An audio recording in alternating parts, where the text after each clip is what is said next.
Student good morning, welcome back to my online class. Student, आज हम अपने Hindi grammar से लेसन 2 वर्ड विचार में मानक हिंदी वर्णमाला का अध्ययन करेंगे। मानक हिंदी वर्णमाला के अंतर्गत आता है स्वर। और स्वर किसे कहते हैं आपको पता होगा कि जिस वर्ड को उच्चारण करते समय हमें किसी की सहायता नहीं लेनी पड़ती उसे हम स्वर कहते हैं। और स्वर की संख्या 11 होती है। देखिए एग्जाम्पल आ इ ई उ ओ री ए ओ औ। ओनली ये 11 स्वर हैं। अनुस्वार अंग।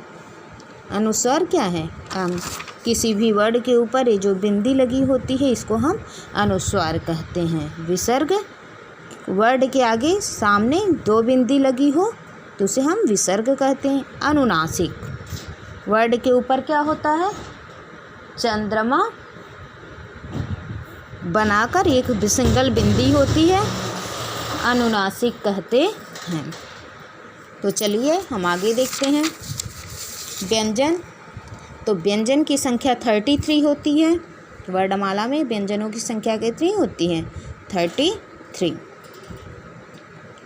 तो हम देखते हैं क वर्ग के अंतर्गत 5 वर्ड आते हैं। 5 वर्ड कौन कौन से हैं?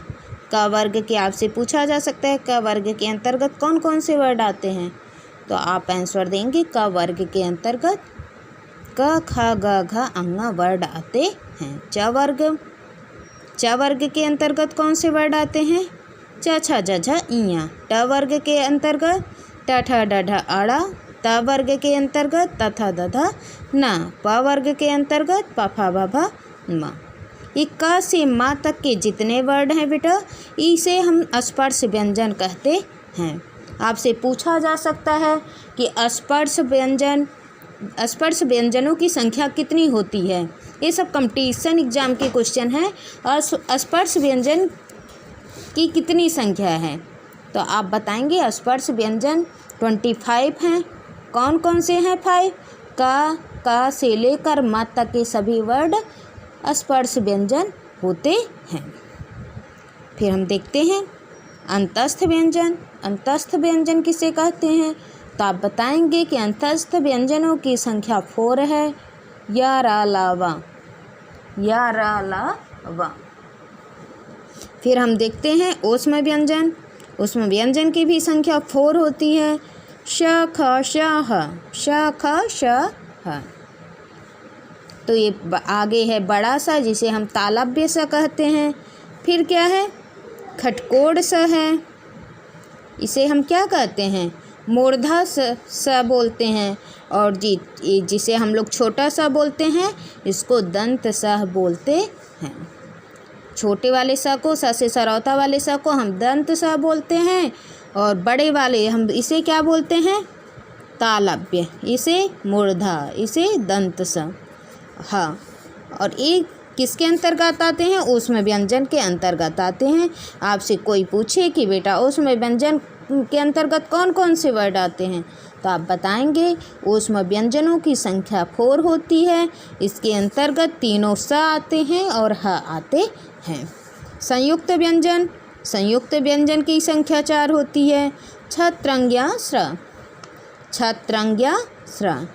छ किन वर्डों आप कह रहे हैं? संयुक्त है। यहाँ पर 2 व्यंजन आपस में मिले हुए हैं। जहाँ इस वर्ड में क्या है? 2 व्यंजन आपस में मिले हुए हैं। छ किन 2 व्यंजनों से मिलकर बना है, तो आप बताएंगे क और खटकोड़ वाले स, जिसे हम मूर्धा सा बोलते हैं। क और मूर्धा स को मिलाकर छ बनता है। त्र कैसे बनता है? आधा त और पूरा र मिलाकर त्र बनता है। य आधा ज प्लस इया, आधा ज प्लस इया मिलकर क्या बनता है? ज्ञ बनता है। स्र तालव्य सा, बड़ा सा प्लस बड़ा सा कैसा रहेगा? आधा रहेगा, नीचे हलंत लगा रहेगा, प्लस र पूरा रहेगा। आधा बड़ा सा प्लस र मिलाकर क्या बनता है? स्र बनता है। संयुक्त व्यंजन ये हो गए। आगत ध्वनियाँ, आगत ध्वनियाँ के अंतर आते हैं ज फ, ये नीचे देख रहे हैं बिंदी लगी हुई है। ऐसे वर्ड आए तो ये सब क्या है? आगत व्यंजन है। जैसे ये है आ, ये आगत स्वर है, ये आगत स्वर है, ये आगत व्यंजन है। ओके, तो आगत ध्वनियों के अंतर्गत ऐसे वर्ड आते हैं। उच्चारण के आधार पर हिंदी वर्णों के दो भेद हैं। उच्चारण के आधार पर हिंदी वर्णों के कितने भेद? हिंदी वर्णों के दो भेद होते हैं। वर्ड के कितने भेद? दो भेद होते हैं, स्वर और व्यंजन। तो स्वर किसे कहते हैं? चलिए हम देखते हैं। स्वरों का उच्चारण करते समय हवा मुख से बिना किसी रुकावट के बाहर निकलती है। कह रहे हैं कि जब हम स्वर वर्ड का उच्चारण करते हैं तो हमारे मुख से जो हवा निकलती हो बिना रुके हुए मुख से बाहर आती है। स्वरों का उच्चारण करते समय हवा मुख से बिना किसी रुकावट के बाहर निकलती है। इनका उच्चारण करते समय किसी अन्य वर्ण की सहायता की आवश्यकता नहीं होती है। जब हम स्वर वर्ड का उच्चारण करते हैं तो हमें किसी और वर्ड की सहायता लेने की ज़रूरत नहीं पड़ती। उच्चारण में लगने वाले समय के आधार पर, किसके आधार पर? उच्चारण वर्ड का उच्चारण करते समय उसमें कितना समय लगता है, उसके आधार पर स्वर के तीन भेद होते हैं। वर्ड उच्चारण के समय के आधार पर कितने स्वर के भेद होते हैं? तीन भेद होते हैं। हर्ष स्वर, दीर्घ स्वर, प्लुत स्वर। अगर आपसे कोई क्वेश्चन करता है कि बेटा स्वर कितने प्रकार के होते हैं, तो आप आंसर दीजिए कि स्वर तीन प्रकार के होते हैं। नंबर 1 हर्ष स्वर, सेकंड दीर्घ स्वर, नंबर 3 प्लुत स्वर। चलिए हम आगे देखते हैं। हर्ष स्वर क्या है? हर्ष स्वर मीन्स होता है छोटा। हर्ष स्वर मीन्स क्या? छोटा। हर्ष स्वरों का उच्चारण सबसे कम समय में किया जाता है। जब हम हर्ष स्वर का उच्चारण करते हैं, तीन वर्णों का उच्चारण करते समय सबसे कम समय लगता है। इन्हें मूल स्वर भी कहते हैं।